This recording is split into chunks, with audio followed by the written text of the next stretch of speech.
Hi, this is Gina with your Kingdom Sewing Minute Clinic. Stitching in the ditch is something that you may find that you need to do whether you're sewing garments or crafting or quilting. So let me give you some tips to do a better job of your stitch in the ditch. One of the things that will help is to have a stitch in the ditch foot.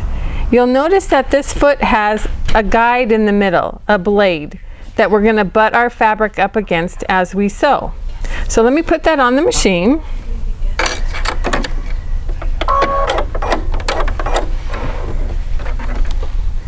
You'll see here I've sewn my fabric together with my 1/2-inch seam, and when I stitch down the ditch I want to be sure that I want to move my needle over. I'm going to change my needle position. So the guide on the foot is going to come right up next to that fold, or right in the well of the seam as I'm stitching, and I find that my stitches get buried much better if I move my needle over slightly.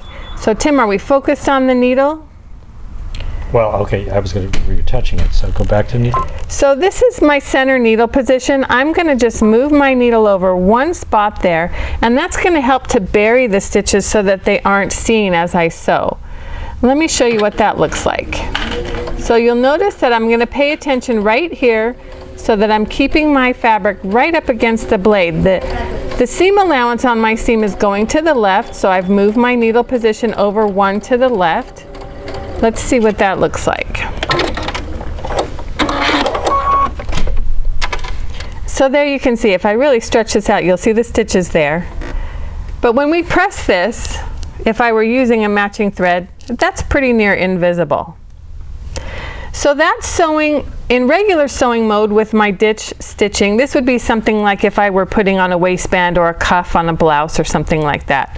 And I've done that here on the Baby Lock Crescendo. And Baby Lock offers that stitch in the ditch foot there for your regular sewing type functions. I'm going to slide on over here and show you on our Janome Skyline S6 that we also have stitch in the ditch options for our walking feet, or in this case our AccuFeed foot. So you can see this sole has that same blade there. And again, I've moved my needle position over. My seam allowance is again going to the left, so I want to move my needle slightly to the left so that the stitches get really buried into the seam there. So let me show you how this looks. And again, I'm focusing on that front blade, keeping my fabric right up against the blade. Now if you really struggle with stitch in the ditch, straight stitching, you could also do a serpentine, and this foot just helps keep you centered. So I'm going to change my stitch quickly to a serpentine stitch, and you'll see that this isn't going to be invisible, but that stitch in the ditch blade is going to help me keep my stitching centered over the seam.